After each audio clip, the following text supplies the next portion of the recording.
India story channel में आपका बहुत बहुत स्वागत है। अलर्ट इंडिया स्टोरी में हम हर रोज़ नई स्टोरी आपके साथ साझा करते हैं। उम्मीद करता हूँ कि आपको भी वो स्टोरी अच्छा लगता होगा। अच्छा लगता है तो हमारे अलर्ट इंडिया स्टोरी चैनल को सब्सक्राइब कीजिए, बेल आइकन का बटन दबा दीजिए। जब भी हम कोई नया वीडियो उसके ऊपर अपलोड करें तो सबसे पहले उसका नोटिफिकेशन आपको मिलो। और समा व्यर्थ न करते हुए तो आओ आप हम करते हैं जी आज की जी नई स्टोरी शुरू। तो आप हमारे साथ आखिर तक जुड़े रहना। आशा करता हूँ कि आपको जी हमारा वीडियो अच्छा लगता होगा, तो अपने दोस्तों के साथ साझा जरूर कीजिए। तो लो लीजिए फिर करते हैं जी ये आज की नई स्टोरी शुरू। कर्तव्यों का पालन करते हुए एक केस की जांच पड़ताल के लिए निकलती है। दोस्तों, एक महिला इंस्पेक्टर दरोगा किसी केस के सिलसिले में अपने सिपाही और अपने ड्राइवर के साथ गाड़ी में बैठकर किसी केस का जांच पड़ताल करने के लिए एक गांव में जा रही थी। उस समय दोपहर का समय था, तो महिला इंस्पेक्टर दरोगा जी को भूख लग जाती है। तभी महिला दरोगा ने अपने ड्राइवर से कहती हैं कि ड्राइवर साहब, यहां आसपास में अगर कहीं कोई होटल या ढाबा दिखाई देगा तो वहां पर गाड़ी रोकना। सबसे पहले हम लोग यहां पर खाना खाकर उसके बाद आगे चलेंगे, क्योंकि पता नहीं जांच पड़ताल करने में कितना समय लग जाएगा। ऐसा भी हो सकता है कि वहां पर विवेचन या जांच पड़ताल करते करते हम लोग को रात भी हो सकती है, और मुझे भूख बहुत जोर से लगी है। तो आज का जो खाना है हम लोग होटल पर ही खा लेते हैं और उसके बाद हम लोग यहां से आगे बढ़ेंगे। आपको बता दूं, जो ड्राइवर साहब और सिपाही भी इंस्पेक्टर की बात से सहमत होते हैं। ड्राइवर आंखें घुमाते हुए सड़क पर किसी होटल की तलाश करता है। कुछ ही देर बाद दूर एक ढाबा होटल नजर आता है। वो अपनी गाड़ी को होटल के सामने लगा देते हैं। महिला दरोगा जैसे ही होटल के अंदर जाने के लिए सोचती हैं, तो वहां पर वो देखती हैं कि एक व्यक्ति झूठे बर्तनों को धोकर उसको साफ कर रहा है, बर्तन मांजने का काम कर रहा है। लेकिन जैसे ही महिला दरोगा उस व्यक्ति का चेहरा देखती है, तो उनके पैरों तले जमीन खिसक जाती है। एकदम से उनके होश उड़ जाते हैं और वह महिला दरोगा दौड़ते हुए उस व्यक्ति के पास जाती है और उसको गले से लगाकर फूट फूट कर रोने लगती है। मैं आपको बता दूं कि वहां होटल के अंदर बहुत सारे लोग बैठे हुए थे, खाना वगैरह खा रहे थे। होटल के अंदर बहुत सारे लोग थे और कुछ लोग उस महिला दरोगा को देखकर बहुत ज्यादा आश्चर्य में पड़ जाते हैं। सभी लोग सोचते हैं कि यह महिला दरोगा इस होटल में उस आदमी को गले लगाकर क्यों रो रही है, यहां तक कि वो बर्तन साफ करने वाला आदमी है। दोस्तों, सभी लोग सोचने लगते हैं कि बर्तन साफ करने वाले को गले लगाकर महिला दरोगा आखिर क्यों रो रही है, इसके पीछे की वजह क्या है। लेकिन जब उस व्यक्ति की सच्चाई लोगों के सामने आती है तो किसी को यकीन ही नहीं हो रहा था कि उसके साथ इतना बड़ा हादसा हुआ है। जो व्यक्ति बर्तन धो रहा है, महिला दरोगा उस आदमी को देखकर रोने लगती है और उस व्यक्ति के जीवन की सच्चाई क्या थी और महिला दरोगा से उस व्यक्ति का रिश्ता क्या था, और वह व्यक्ति होटल के अंदर मजदूरी करके बर्तन धोने का काम क्यों कर रहा था। दोस्तों, आइए जानते हैं पूरी घटना की सच्चाई इस वीडियो के माध्यम से। लेकिन दोस्तों, वीडियो में आगे बढ़ने से पहले अगर आप लोग हमारे चैनल पर पहली बार आए हैं तो चैनल को सब्सक्राइब कर लीजिए और वीडियो को लाइक कर दीजिए, ताकि जो मेरा मेहनत और हौसला है और भी ज्यादा बढ़ता रहे और भी ज्यादा कहानियां ऐसे ही रोज रोज मैं आप लोग को सुनाता रहूं। दोस्तों, यह सच्ची घटना एक साधारण से परिवार की है, जिसमें एक अनिल नाम का एक आदमी होता है। वह अपनी पत्नी सविता के साथ एक शहर में रहता था। दोस्तों, जो उसकी पत्नी थी सविता, उसका सपना था कि वह पढ़ लिख कर एक सरकारी ऑफिसर बन जाए या फिर कोई भी सरकारी नौकरी करने लगे, क्योंकि जो उसके घर की स्थिति थी वो ठीक ठाक नहीं थी। सविता हमेशा सोचती रहती थी कि अगर उसको सरकारी नौकरी मिल जाएगी तो उसके घर की जो स्थिति है वह थोड़ी बहुत ठीक हो जाएगी और बहुत ही अच्छी हो जाएगी। दोस्तों, सविता हमेशा अपने मन में इस तरीके की बातें सोचती रहती थी, लेकिन जो अनिल था वह एक प्राइवेट कंपनी में नौकरी करता था, जॉब करता था और महीने की मुश्किल से 15 से 18,000 रुपए उसको वेतन मिलता था। एक दिन सविता और अनिल अपने कमरे में बैठे हुए थे और दोनों एक दूसरे से बातचीत कर रहे थे। तभी सविता अनिल से कहती है कि देखो, मेरा सपना है कि मैं पढ़ लिखकर कुछ बड़ा आदमी बनूं और अपनी पढ़ाई जारी करूं और पढ़ लिखकर सरकारी नौकरी मैं करना चाहती हूं, चाहे वो नौकरी किसी भी पोस्ट पर क्यों ना लग जाए, लेकिन सरकारी नौकरी होनी चाहिए और मैं अपने जीवन में कुछ करना चाहती हूं। मैं चुपचाप घर पर ऐसे खाली बैठना नहीं चाहती हूं। दोस्तों, जो सविता थी वो अनिल को बहुत ज्यादा प्यार करती थी और अनिल भी सविता को बहुत ज्यादा प्यार करता था, जिस वजह से अनिल जो है वो उसकी बातों को मना नहीं कर पाता है। और अनिल सविता से कहता है कि देखो, तुमको पढ़ना लिखना है तो तुम पढ़ो लिखो, पढ़ाई करना कोई बुरी बात नहीं होती है। तुम पढ़ो और मन लाकर पढ़ो, लेकिन तुम पढ़ना चाहती हो तो तुम पढ़ाई शुरू कर सकती हो। लेकिन मैं देखो, महीने का मैं 15 से 18,000 ही कमाता हूं और मैं पूरे महीने का खर्च निकालने के बाद जो पैसा बचेगा वह सारा पैसा मैं तुम्हारी पढ़ाई पर खर्च कर दूंगा। अगर तुमको यह ऐतराज नहीं है इसमें तो तुम अपनी पढ़ाई शुरू कर सकती हो। दोस्तों, जो सविता थी वह बड़े शांत स्वभाव की लड़की थी और वह अपने पति की प्रॉब्लम को समझती थी। दोस्तों, सविता अपने पति की बातों को मान जाती है और उस दिन के बाद से वह अपने घर पर ही रहकर अपनी पढ़ाई शुरू कर देती है। और अनिल जो था वह कंपनी में नौकरी करने लगता है। दोस्तों, जो अनिल था वह अपनी पत्नी को खूब पढ़ाई लिखाई करवाता है और कुछ समय बाद जो उसकी पत्नी थी वो एक पुलिस विभाग की वैकेंसी निकलती है। तो दोस्तों, सविता उसमें अपना फॉर्म भर देती है। जैसे ही फॉर्म भरती है तो कुछ महीने बाद उसका पेपर भी होता है और दोस्तों, पेपर जब वो दे देती है तो भगवान की कृपा से उसका सिलेक्शन भी पुलिस विभाग में हो जाता है। दोस्तों, उसकी कड़ी मेहनत है और उसका जो लग्न सपना है आखिरकार वो एक दिन रंग ला जाती है। लेकिन जो सविता थी वो अब एक इंस्पेक्टर यानी कि दरोगा की पोस्ट पर अपनी ड्यूटी करने लगी थी, जिस वजह से अनिल और जो सविता थी ये दोनों लोग बहुत ज्यादा खुश थे। अब जो सविता थी वो एक महिला दरोगा बन चुकी थी और उसकी खुशी का कोई ठिकाना नहीं था। सविता और अनिल दोनों लोग मिलकर अपने अपने रिश्तेदारों को खुशखबरी देते हैं। जब रिश्तेदारों को यह बात पता चलता है कि जो अनिल की पत्नी है सविता वो थाना प्रभारी इंस्पेक्टर यानी कि दरोगा बन गई है, तो रिश्तेदार के सभी लोग उसके घर पर आने जाने लगते हैं और सभी लोग उनको बधाई देने लगते हैं। कुछ लोग उनसे बधाई देते हुए कहते कि बधाई हो, आप दरोगा बन गई हैं। तो कुछ लोग उससे कह रहे थे कि बधाई हो, आपको सरकारी नौकरी मिल गई है। दोस्तों, अनिल के जितने भी दोस्त मित्र लोग थे वह सभी लोग उसके घर पर आते हैं और सविता को बधाई देते हैं। यहां तक कि पुलिस विभाग के बड़े बड़े अफसर लोग सविता को बधाई देने के लिए उसके घर पर आते थे। मैं आपको बता दूं कि जब पुलिस के अधिकारी के बड़े बड़े लोग उसके घर पर आते थे तो सबसे पहले वो लोग अनिल से पूछते थे कि मैडम जी कहां हैं। तब अनिल उन पुलिस वालों से बता देता था कि मैडम जी अपने रूम में बैठी हुई हैं या फिर बालकनी में बैठी हुई हैं। तो जो लोग उससे मिलने के लिए आते थे वो अनिल से बातचीत नहीं करते थे। वो लोग डायरेक्ट सविता के पास जाते थे और उसको सैल्यूट करते थे, उसको बधाई देते थे, उससे बातचीत करते थे, हंसी मजाक करते थे। तो अनिल को यह बात पसंद नहीं आती थी।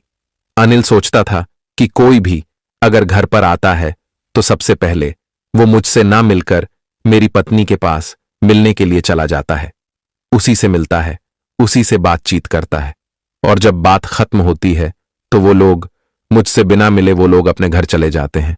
लेकिन मुझसे कोई बात भी नहीं करता है, मुझे कोई मान सम्मान भी नहीं देता है।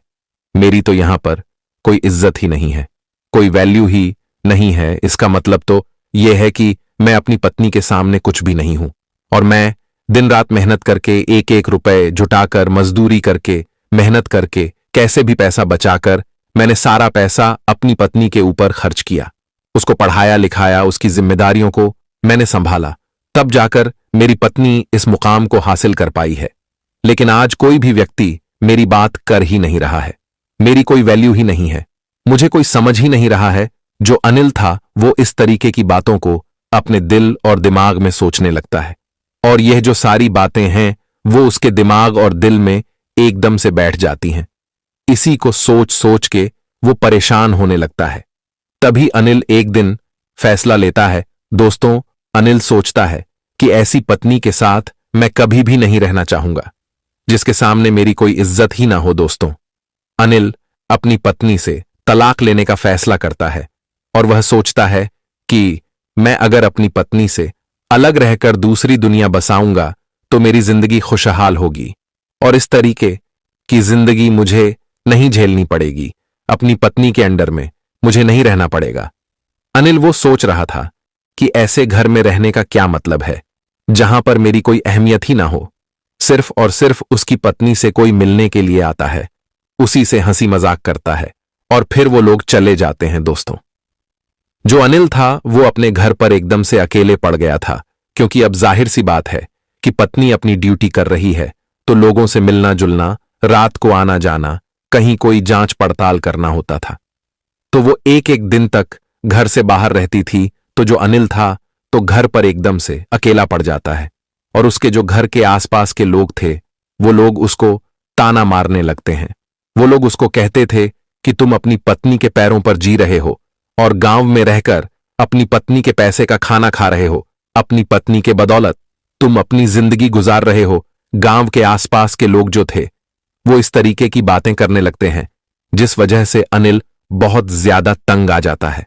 और दोस्तों, अनिल जो है वो सविता के ऊपर झूठे झूठे आरोप लगाकर उससे तलाक लेने की जिद पकड़ लेता है। लेकिन दोस्तों, सविता को कुछ समझ में नहीं आ रहा था कि आखिरकार जो उसका पति है अनिल, उसके साथ वह ऐसा क्यों कर रहा है और अनिल उसके ऊपर झूठा झूठा आरोप क्यों लगा रहा है। इसके पीछे की वजह क्या है वो सविता को समझ में नहीं आ रही थी। तभी सविता अनिल से कहती है कि आप यह सब फालतू की बातें मेरे से मत करिए। यह सब क्यों कर रहे हैं? मैं तो आपसे कितना ज्यादा प्यार करती हूं और यह सफलता सिर्फ मेरी सफलता थोड़ी है। यह सफलता आपकी सफलता है। आज मैं इंस्पेक्टर दरोगा बनी हूं तो सिर्फ और सिर्फ आपकी वजह से बनी हूं, क्योंकि अगर आप दिन रात मजदूरी नहीं करते, मेहनत नहीं करते और मुझे नहीं पढ़ाते तो शायद आज मैं इस मुकाम पर कभी भी अपनी जिंदगी में नहीं पहुंच पाती। और आप मुझे छोड़कर जाने की बात कर रहे हैं, आप मुझसे तलाक लेने की बात कर रहे हैं। ऐसा तो मैं कभी भी नहीं होने दूंगी। मैं कभी भी ऐसा नहीं करूंगी। अनिल, देखो, मैं तुम्हारे बगैर नहीं रह सकती हूं। दोस्तों, जो सविता थी वो अपने पति के सामने हाथ जोड़कर खड़ी हो जाती है और उससे खूब विनती करती है और कहती है कि अनिल, देखो, मैं तुमसे दूर नहीं रह सकती हूं। तुम मुझे तलाक मत दो। मैं तुमसे बहुत ज्यादा प्यार करती हूं और आज मैं जो कुछ भी हूं सिर्फ और सिर्फ तुम्हारे बदौलत हूं। इसमें मेरा कोई भी अधिकार नहीं है। सब कुछ तुम्हारी वजह से मैं इस मुकाम पर पहुंच पाई हूं। दोस्तों, अगर मैं एक बात आप लोग को बताऊं कि अक्सर सोशल मीडिया पर ऐसी बहुत सारी घटनाएं देखी होगी आप लोगों ने, या फिर सुनी भी होगी कि जब पति अपने पत्नी को पढ़ा लिखाकर कुछ लायक बना देता है या फिर उनकी जो पत्नियां हैं वह सरकारी पोस्ट पर नौकरी करने लगती हैं, या फिर उनकी पत्नियां डीएम एसडीएम वगैरह बन जाती हैं, या फिर कोई सविता के पुलिस अधिकारी बनने के बाद भी उसने कभी अपने मन में यह विचार नहीं आने दिया कि उसे अपने पति को छोड़ना चाहिए। जब कुछ महिलाएं सरकारी नौकरी मिलने के बाद अपने पतियों को छोड़ने का फैसला कर लेती हैं, ये सोचकर कि उनके पति बेरोजगार हैं या मामूली नौकरियां कर रहे हैं और उनके साथ रहना उनकी इज्जत को ठेस पहुंचा सकता है, सविता ने ऐसा कभी नहीं सोचा। सरकारी अधिकारी बनने के बावजूद सविता का प्यार और सम्मान अपने पति के प्रति वैसा ही बना रहा। उसने अपने दिल और दिमाग में कभी भी अपने पति को छोड़ने का ख्याल आने ही नहीं दिया। जब उसने अपने पति से यह सुना कि वह उसे तलाक देना चाहता है तो उसने भावुक होकर अपने पति के सामने हाथ जोड़कर विनती की और कहा, मुझे मत छोड़ो, मुझे तलाक मत दो। सविता ने यह भी कहा कि वह उसके साथ हर परिस्थिति में खड़ी रहेगी, चाहे कुछ भी हो। सविता अपने पति अनिल से कहती है, आपके बिना मेरा जीवन अधूरा है। मैं कुछ भी नहीं हूं, चाहे कुछ भी हो जाए, मैं आपसे अलग नहीं रह सकती। लेकिन दोस्तों, अनिल के मन में जैसे किसी चीज का जुनून सवार था। वह सविता की एक भी बात नहीं सुनता और तलाक लेने की जिद पर अड़ जाता है। आखिरकार अनिल सविता से तलाक ले लेता, जिससे सविता गहरे सदमे में चली जाती है। वह दिन रात सिर्फ अनिल के बारे में ही सोचने लगती है। इस बीच अनिल अपना शहर छोड़कर दूसरे शहर में चला जाता और वहां एक कंपनी में नौकरी करने लगता है। दोस्तों, कुछ समय बाद सविता भी खुद को किसी तरह संभाल लेती है और सोचती है, कोई बात नहीं, अगर मेरा पति अब मेरे साथ नहीं है तो इसमें क्या हुआ। मेरे पास जो नौकरी है वह मेरे पति की वजह से मिली है और मैं हमेशा ईमानदारी से अपना काम करूंगी और अपना फर्ज निभाऊंगी। सविता अपने मन में यह ठान चुकी थी कि चाहे कुछ भी हो, वह अपनी नौकरी पर किसी भी तरह की आंच नहीं आने देगी। वह सोचती थी कि यह नौकरी उसे सिर्फ अनिल की बदौलत मिली है और इसीलिए वह इस नौकरी को पूरी ईमानदारी और लगन के साथ निभाना चाहती थी। सविता ने अपने कर्तव्यों को पूरी निष्ठा से निभाना शुरू कर दिया और इस तरह समय गुजरता गया। 2 साल बीत गए। संयोगवश 2 साल बाद सविता का ट्रांसफर उसी शहर में हो गया जहां अनिल अब अपनी कंपनी में नौकरी कर रहा था। एक दिन सविता को एक केस की जांच पड़ताल के लिए जाना पड़ा। वह अपने सिपाही और ड्राइवर के साथ सरकारी गाड़ी में बैठकर जांच के लिए रवाना हुई। उस समय दोपहर के करीब 12:30 थे और सफर के दौरान सविता को भूख लगने लगी। सविता जल्दीबाजी में घर से निकल गई थी और नाश्ता भी नहीं कर पाई थी, इसलिए उसे भूख लग रही थी। उसने अपने ड्राइवर से कहा, ड्राइवर साहब, अगर रास्ते में कोई अच्छा होटल दिखे तो गाड़ी रोक लेना। मुझे भूख लगी है, हम थोड़ा बहुत खा लेंगे, फिर आगे बढ़ेंगे। जांच पड़ताल में कितना समय लगेगा इसका पता नहीं, और यह भी हो सकता है कि हमें रात को वहीं रुकना पड़े, इसलिए पहले खाना खा लेते हैं। थोड़ी दूर चलने के बाद ड्राइवर एक होटल पर गाड़ी रोक देता है। सविता गाड़ी से उतरती है और होटल के अंदर जाने के लिए कदम बढ़ाती है। जैसे ही वह होटल के अंदर कदम रखती है, उसकी नजर उसके तलाकशुदा पति अनिल पर पड़ती है। सविता ने अपने तलाकशुदा पति अनिल को उस होटल में झूठे बर्तन धोते हुए देखा तो वह बहुत परेशान और हैरान हो गई। उसकी आंखों से आंसू बहने लगे, क्योंकि उसने कभी सोचा भी नहीं था कि अनिल इस हालत में मिलेगा। वहीं अनिल अपनी पत्नी को देखकर शर्मिंदगी से भर गया और गर्दन झुकाकर मायूस हो गया। वह चुपचाप एक कोने में जाकर बर्तन धोने लगा, बिना किसी हिम्मत के कि सविता के सामने खड़ा होकर बात कर सके। सविता अपने आंसुओं को रोक नहीं पाई और अनिल के पास जाकर बैठ गई। उसने रोते हुए कहा, तुम यहां पर क्या कर रहे हो? जब तुमने मुझसे तलाक लिया था तो तुम एक प्राइवेट कंपनी में अच्छी खासी नौकरी कर रहे थे। महीने में तुम 15 से 18 हजार कमा रहे थे। अब जब तुम अकेले हो और तुम्हारे ऊपर कोई जिम्मेदारी नहीं है, फिर तुम यहां बर्तन धोने का काम क्यों कर रहे हो? क्या तुमने दूसरी शादी कर ली है? अनिल ने सिर झुकाकर जवाब दिया, नहीं, मैंने दूसरी शादी नहीं की है। तब सविता ने उससे और सवाल किया, अगर तुमने दूसरी शादी नहीं की है तो फिर तुम इस हालत में क्यों हो? सविता की यह बात सुनकर अनिल की आंखें भर आईं और वह भी रोने लगा। उसने सविता को अपने हालात के बारे में बताते हुए कहा, मैंने उस शहर को छोड़ दिया जहां मैं पहले नौकरी करता था, क्योंकि वहां तुम्हारी यादें हर पल मुझे सताती थीं। हमने उस शहर में साथ में बहुत हसीन पल बिताए थे और अब वहां रहना मेरे लिए असहनीय हो गया था। इसलिए मैंने वह शहर छोड़ दिया और इस नए शहर में आ गया। जहां तक नौकरी की बात है, मैं जिस कंपनी में काम करता था वहां से मैंने 1 महीने की छुट्टी ली थी। कुछ समय पहले मेरे पैर में चोट लग गई थी और मैं काम पर नहीं जा पा रहा था। छुट्टी के बाद जब मैं वापस जाने के लिए तैयार था, कंपनी ने मेरी जगह किसी और को रख लिया था। अब मेरे पास न नौकरी थी न कोई मदद। मजबूरी में मैंने इस होटल में बर्तन धोने का काम शुरू कर दिया।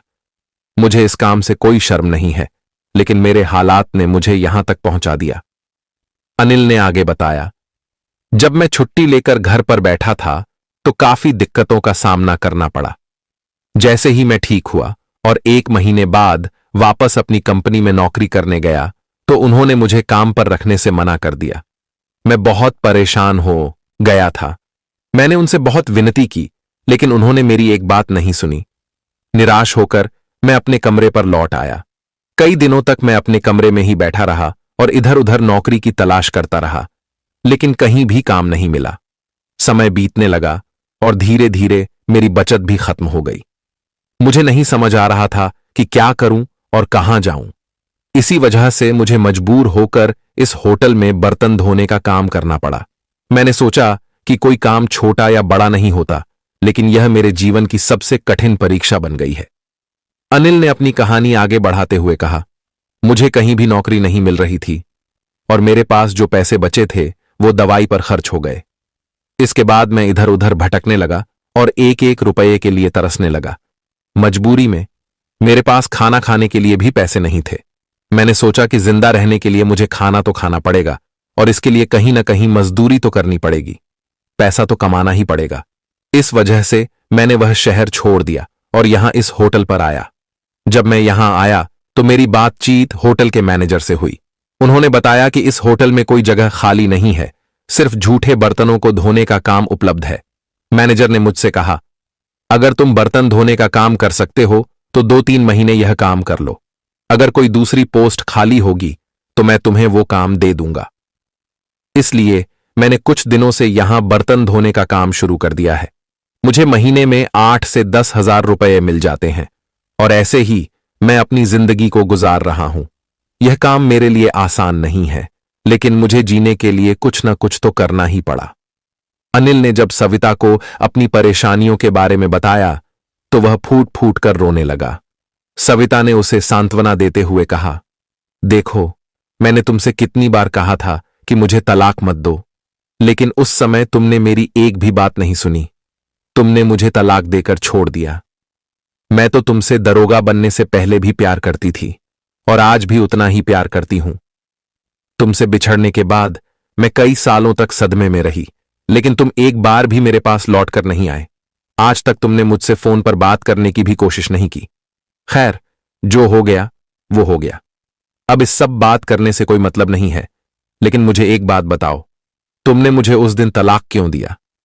वहां तो मेरी कोई गलती नहीं थी, फिर भी तुमने मुझे इतनी बड़ी सजा दी। अनिल ने उसकी बात सुनकर कहा, जब तुम दरोगा बन गई थी तो तुमसे मिलने के लिए घर पर बहुत सारे लोग आते थे, तुमको बधाई देते थे, लेकिन वो लोग सिर्फ तुम्हारी सफलता को देखकर खुश थे। मुझे लगा कि तुम्हारा जीवन अब मुझसे बहुत अलग हो गया है। मैं यह नहीं समझ पाया कि तुम मेरे बिना भी खुश रहोगी या नहीं।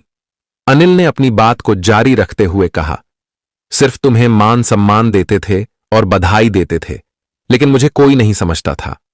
यह सब देखकर मुझे अपने ऊपर शर्मिंदगी महसूस हुई। सविता ने यह सुनकर गुस्से में कहा, देखो, तुमने बहुत बड़ी गलती की है और तुम्हारी यह गलतफहमी है। अगर तुम्हें ऐसा लग रहा था कि मुझे नौकरी मिलने से तुम्हारी इज्जत कम हो रही है, तो तुम मुझसे एक बार बता देते।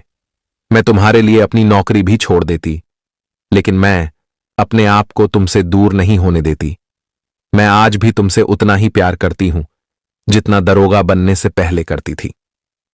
सविता ने अनिल से कहा, अब तुम यह बर्तन धोने का काम बंद कर दो। अगर तुम मेरी इज्जत करते हो और तुम्हारी इजाजत हो तो मैं फिर से तुम्हारे साथ रहना चाहती हूं। तुम मुझे एक बार फिर से अपना बना लो। यह कहते हुए सविता अनिल को गले से लगा लेती है और वहीं होटल में फूट फूट कर रोने लगती है। अनिल अपनी पत्नी से कहता है, देखो, अब तुम मेरे साथ कैसे रह सकती हो? मैं तो तुम्हारे काबिल भी नहीं हूं। अनिल ने कहा, पहले तो मैं थोड़ा बहुत काम करता था, लेकिन अब मैं ऐसा काम कर रहा हूं कि तुम मेरे साथ रहने के लिए राजी नहीं होगी। सविता ने जवाब दिया, तुम मेरे काबिल पहले भी थे और आज भी हो।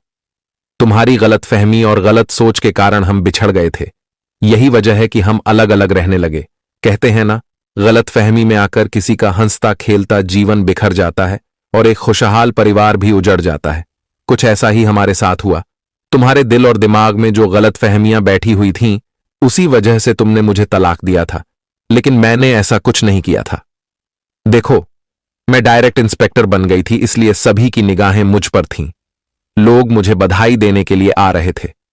मैं तुम्हारी पत्नी थी और अगर मैं दरोगा बन गई थी तो तुम्हारा सीना गर्व से चौड़ा होना चाहिए था। तुम्हें यह सोचने की जरूरत थी कि तुम्हारी पत्नी पढ़ लिख कर एक बड़े पद पर नौकरी कर रही है। तुम्हारे मन में यह गलतफहमी कैसे आ गई ये मुझे समझ में नहीं आ रहा, लेकिन मुझे यह बताओ, सविता ने अनिल से कहा। अब इन सब बातों के सोचने का कोई मतलब नहीं है। अब हम दोनों फिर से एक साथ रहेंगे और अपना खुशहाल जीवन बिताएंगे। चलो हम अपनी नई जिंदगी की शुरुआत करते हैं। हालांकि अनिल अभी भी अपने किए पर बहुत शर्मिंदा था, लेकिन सविता ने उसे प्यार से समझाया, देखो हम सब गलतियां करते हैं, लेकिन हमें उन्हें पीछे छोड़कर आगे बढ़ना चाहिए। हम दोनों मिलकर अपनी खुशियों को फिर से पा सकते हैं। सविता ने अनिल को अपनी गाड़ी में बैठाकर अपने घर ले आई। दोनों ने फिर से एक दूसरे से शादी की और अब वे खुशी खुशी रहने लगे। उनका जीवन अब अच्छे से गुजरने लगा और वे एक नई शुरुआत के साथ एक दूसरे के साथ मिलकर खुश रहने लगे। दोनों ने एक दूसरे के साथ अपने प्यार को फिर से जीवित किया और हर दिन को एक नई उमंग के साथ जीने का फैसला किया। इस तरह उनके जीवन में फिर से खुशियों का आगाज हुआ। दोस्तों, आज हम एक ऐसे विषय पर कहानी सुना रहे थे जो न केवल हमारे व्यक्तिगत जीवन को प्रभावित करता है, बल्कि समाज के समक्ष भी कई गंभीर सवाल खड़े करता है। हमारी कहानी में अनिल और सविता के बीच का संवाद हमें दिखाता है कि कैसे गलतफहमियों और आत्मसम्मान की कमी के चलते एक खुशहाल रिश्ता टूट सकता है। अनिल ने सविता के दरोगा बनने पर अपने आत्मसम्मान को खतरे में महसूस किया और इसी सोच ने उसे अपने प्यार को खोने पर मजबूर कर दिया। हम अक्सर अपने रिश्तों में संवाद की कमी के कारण ऐसी परिस्थितियों का सामना करते हैं। हमें समझना होगा कि एक सफल साथी की उपलब्धियां हमारे आत्मसम्मान को कम नहीं करती, बल्कि हमें गर्व महसूस करना चाहिए। सविता ने अपने प्यार और सम्मान को पुनः प्राप्त करने के लिए अनिल को यह समझाया कि वो हमेशा उसके काबिल था। यह संदेश हम सभी के लिए महत्वपूर्ण है। कभी भी किसी की सफलता को अपने आत्मसम्मान से न जोड़ें। प्यार और सहयोग की भावना हमारे रिश्तों को मजबूत बनाती है। दोस्तों, हमारे जीवन में संवाद का बहुत बड़ा महत्व है। हम अक्सर अपने विचारों और भावनाओं को स्पष्ट रूप से व्यक्त नहीं कर पाते, जिससे गलतफहमियां जन्म लेती हैं। हमें अपने साथी के साथ ईमानदारी से अपनी भावनाएं साझा करनी चाहिए। जब हम अपनी चिंताओं और आशंकाओं को खुलकर व्यक्त करते हैं, तभी हम रिश्तों में मजबूती ला सकते हैं। अंत में मैं यह कहना चाहूंगा कि हमें एक दूसरे का साथ देने के लिए हमेशा तैयार रहना चाहिए। प्यार और सम्मान का आधार एक दूसरे के सपनों और सफलताओं को समझना और स्वीकार करना है। हम सभी को मिलकर एक ऐसा समाज बनाने की कोशिश करनी चाहिए जहां हर कोई अपने सपनों को पूरा कर सके और हम सब एक दूसरे का समर्थन करें। इस कहानी से हमें यह सीखने को मिलता है कि रिश्तों में संवाद, समर्थन और समझ की कितनी जरूरत है। हमें अपने साथी के साथ ईमानदारी से पेश आना चाहिए और हमेशा एक दूसरे की सफलता पर गर्व करना चाहिए। आइए हम सभी इस संदेश को अपनाएं और अपने रिश्तों को मजबूत बनाएं। दोस्तों, इस कहानी को सुनाने का मेरा उद्देश्य किसी की भावनाओं को आहत करना या किसी के दिल को दुखाना नहीं था, बल्कि मैं चाहता था कि आप सभी जागरूक, सचेत और सतर्क रहें। मुझे उम्मीद है कि इस पूरे वीडियो को देखकर आपका मन गदगद हो गया होगा। ऐसी ही और कहानियों के लिए हमारे चैनल को लाइक, शेयर और सब्सक्राइब करना न भूलें। आपकी राय हमारे लिए महत्वपूर्ण है, इसलिए कृपया अपनी राय निष्पक्षता के साथ कमेंट बॉक्स में जरूर साझा करें। जहां भी रहिए, सचेत रहिए, सुरक्षित रहिए। बहुत बहुत धन्यवाद।